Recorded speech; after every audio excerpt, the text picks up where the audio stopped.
The Fallout universe's lore is full of hidden details and secrets, from small Easter eggs to cultural references. But if you dig deeper, there are some mysteries that can expose the true events of the world. So today, we are going over some of the most disturbing secrets in the Fallout universe. Who shot first? It's a well-known fact that on the morning of October 23, 2077, missile detection systems in the United States recognized incoming Chinese ICBMs. This led to an all-out nuclear war that ended the world as we know it, and left most of the Earth as a barren, irradiated wasteland. But there are a few details in the days before the Great War that raise suspicions about the true nature of the nuclear exchange, and the truth might not be as simple as we are led to believe. After the United States military's victory in the Battle of Anchorage, the People's Liberation Army of China was on its back foot. Anchorage was liberated from the Chinese invasion force a few months before October, and in the following months, the US Army managed to push its advantage and invade further inside China's borders. China was fighting a losing war, so the common belief is that they got desperate enough to launch their nuclear arsenal against the USA. But was the loss truly bad enough for the Chinese to resort to mutually assured destruction? On the other side of the conflict, the US military was finally coming ahead against its Chinese counterpart. So there was no benefit for them to trigger the nuclear conflict. But there was one entity that not only would benefit from nuclear devastation, but was investing and profiting from it for years. Vault-Tec had spent years and tons of resources building its Fallout shelters. They were contracted by the US government and were secretly collaborating with the Enclave to prepare their vaults for human experimentation. They were actively lobbying and sabotaging any peace talks between the USA and China, and they were ensuring that a nuclear exchange was inevitable. There are two important details for and against the theory that Vault-Tec launched the first bombs. The finale of the first season of the Fallout TV series showed a meeting between Vault-Tec executives and other corporate heads in which a Vault-Tec employee talks about how a nuclear fallout would provide them a true monopoly, and they can take advantage of it to rebuild the world in their own image. They even discuss that in case a nuclear war doesn't happen, they would drop the first bomb themselves. While this scene points the fingers at Vault-Tec for dropping the first bomb, it's still not confirmed. In addition, Tim Kaine, the original creator of Fallout, has previously confirmed that China was the one who dropped the first nuclear bombs. There is a way to imagine both facts being true. What if Vault-Tec didn't drop the bomb themselves, but tricked the Chinese into escalating the war? They had access to many technological assets, and were deeply entrenched in the war, so they could have infiltrated China's nuclear detection systems and triggered a false alarm that caused the Chinese to believe they were launching retaliatory strikes against the United States. Whatever the truth is, we have to wait for more details, either from the TV show or the future installments of the game, to confirm what happened. The Zetans' obsession with Giddy-Up Buttercup. While Fallout games depict a relatively realistic nuclear apocalypse, there is no shortage of fantasy or sci-fi Easter eggs throughout the games. One of the more notable examples of this is the alien race, Zetans. Zetans have played a large role in the Fallout lore. They first appeared in Mothership Zeta, the DLC for Fallout 3, and had smaller roles in Fallout New Vegas, Fallout 4, and Fallout 76. The Zetans have been orbiting and observing Earth for hundreds of years. When the Lone Wanderer gets abducted by the Mothership Zeta in Fallout 3, they meet people who have been abducted from as far back as the 16th century. The Zetans have had multiple spaceships around Earth, abducting and experimenting on humans, and their culture and technologies from different eras. They mostly use teleportation for this purpose, but they have also had manned missions on the surface of the planet, which is the reason for the aliens we encounter during different games, and their technology that has fallen into the hands of different groups on Earth, such as the Enclave. There are a lot of details about the Zetans spread throughout different games, and a lot of unanswered questions about their nature, intentions, and goals. But among all the strange activities and happenings regarding the Zetans, their obsession with a children's toy is the most disturbing one. During the events of Mothership Zeta, we, as the Lone Wanderer, can come upon a strange scene in the spaceship, even weirder than the aliens and all their various gadgets and experiments. In the center of a circular chamber, there's an animatronic horse, famous as Giddy-Up Buttercup on Earth. The room is decorated like a sacrificial shrine. What the fuck is going on here? Do Zetans think that Giddy-Up Buttercup is some sort of deity to humans? Does it resemble a deity from their own culture? Did they discover something very special or powerful when studying the toy and now worship it? Unfortunately, we don't have the answers. The Zetan language is indeed very alien and unintelligible to humans. and over centuries of abducting and studying humans, they haven't really tried to understand our language or communicate with us in any way. The only additional information we have about the Zetans' strange obsession with the animatronic horse comes from Sally. Sally is one of the abductees aboard Mothership Zeta. She is a child who was taken from Earth before the Great War. While talking to the lone wanderer, she mentions that once she saw the giddy-up Buttercup and was approaching it, as it is a children's toy after all. The Zetans who witnessed her interest in the toy were extremely excited by the event, but she didn't know why they cared so much. We don't know why the aliens from Mothership Zeta were so interested in a simple toy, and at this point, I'm not sure if I want to know. The Ghoul Worshippers of Dunwich Borers. One of Fallout's most recognizable Easter eggs is the Dunwich Borers and the cults and cosmic entities involved with it. The company's name is a nod to the H.P. Lovecraft story, Dunwich Horrors, and there are many other references to Lovecraft's works in the events surrounding this particular part of the Fallout universe. The first appearance of the Dunwich Borers Company is in Fallout 3, in the form of the company's main headquarters, Dunwich Building. The office building is located in the southwest of the Capital Wasteland. As soon as you set foot in the building, you start to see strange, unsettling things. The sound of footsteps without a source, objects moving on their own, hallucinations of the events that happened in the building before the war, and the numerous feral ghouls that roam the building make the Dunwich Building stand out from the rest of the ruins in the area. Going to the downstairs area of the Dunwich Building, you will find a shrine at the end of a tunnel dedicated to an entity called Ugg Qualtoth, with feral ghouls seemingly worshipping the shrine. This is another nod to one of Lovecraft's cosmic entities, Yog Sothoth. We can find more disturbing clues about this entity in the Dunwich Quarry in Massachusetts during the events of Fallout 4. While going down the tunnels in the quarry, we witness hallucinations from before the Great War and find a similar shrine with ghouls around it. Reading the logs in the terminals, we find out that the manager of the quarry performed a ritual at the site on the day the bombs fell, which turned some of the miners into the ghouls we see today. There is something a little weird about this timeline. We know that radiation can ghoulify people who are exposed to enough of it. However, the exact science behind this process, and how some ghouls remain sentient while others turn feral, is unknown. The quarry's manager and his workers were down in the tunnels when the bombs fell, so they were relatively protected from the immediate radiation. Yet, somehow, they turned into feral ghouls immediately, maybe even before the nuclear detonation. We see two instances of feral ghouls gathering and worshipping shrines dedicated to Ugg Qualtoth, which makes me question, whatever this cosmic entity is it somehow responsible for the ghoulification process? Or is Ugg Qualtoth somehow perceivable to feral ghouls, who, except for these two locations, never show any sign of sentience? Other strange phenomena across the world of Fallout relate to these cosmic entities, so maybe we can find answers somewhere else.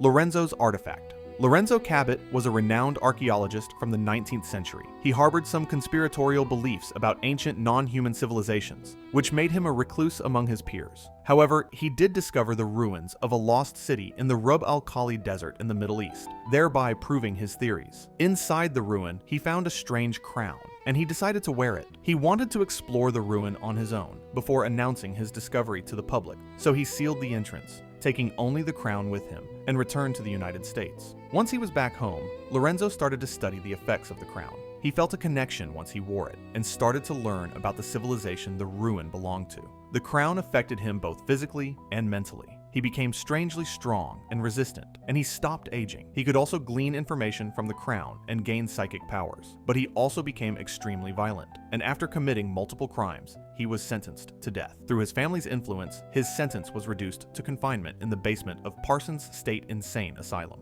His son, Jack Cabot, started to study his father and the artifact, hoping to safely remove it from his head, as it was not possible to do so without killing Lorenzo. Through his studies, he discovered that his father's blood was the source of his apparent immortality, and managed to develop a serum that would stop aging.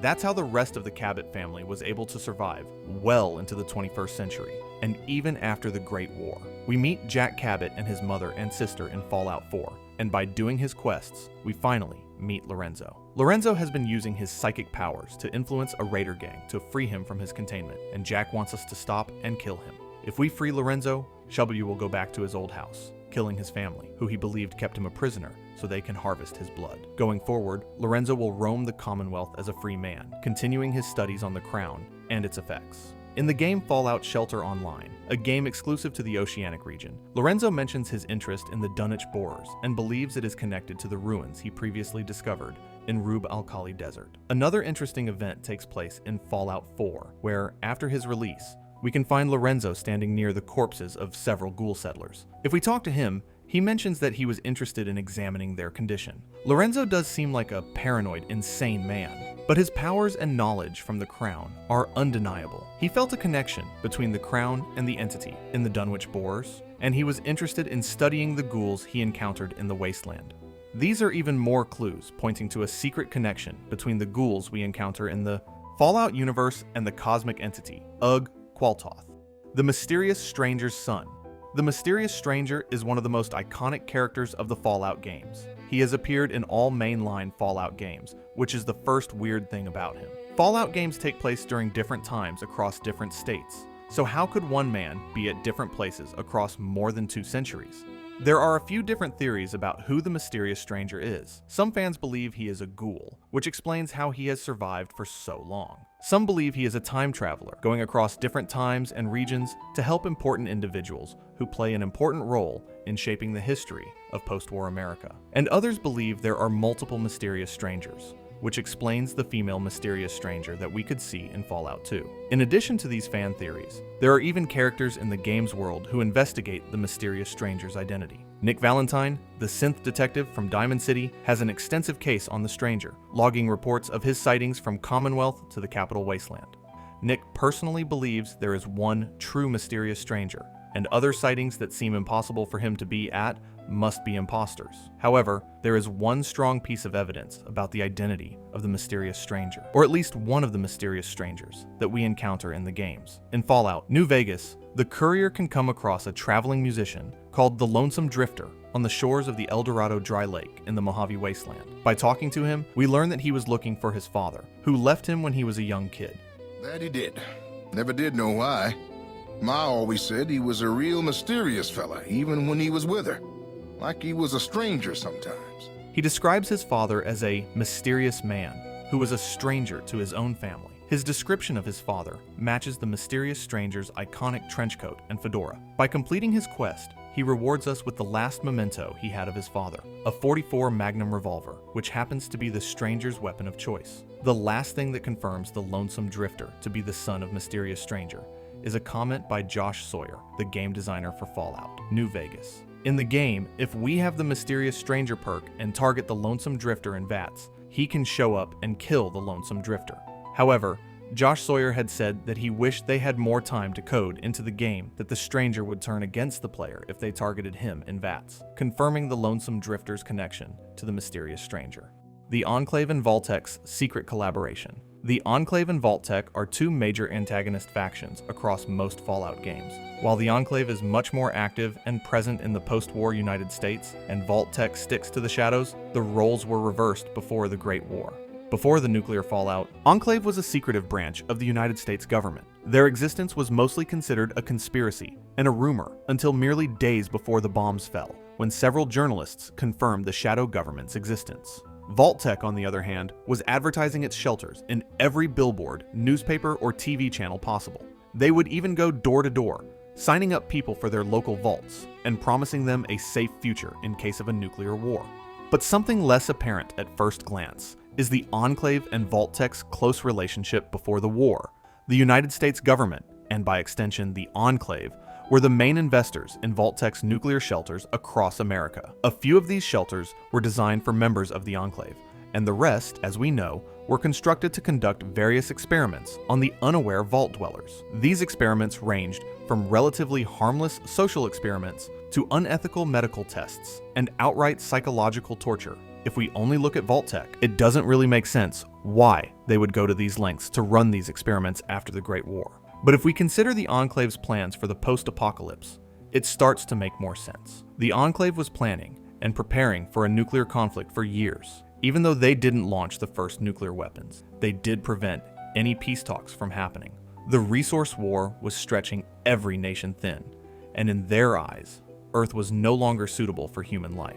The Enclave's ultimate goal was to build a multi-generational spaceship and travel the galaxy in search of a new suitable planet for humans to colonize.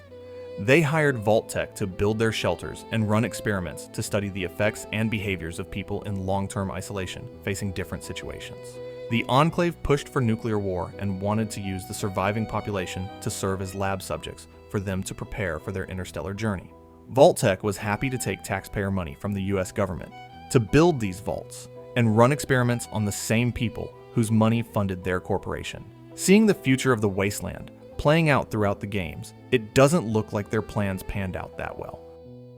The sole survivor's synthetic identity. The story of Fallout 4 and the state of the Commonwealth of Massachusetts is deeply intertwined with the Institute and its synths. The people of the Commonwealth often worry about the Institute kidnapping them or their loved ones and replacing them with synths. They even sometimes wonder if they themselves have been replaced by a synth and can't remember. The sole survivor encounters many synths in their journey, some of them as enemies, some of them as self-aware synths who want to flee to the railroad, and some are even companions, such as Nick and Curie.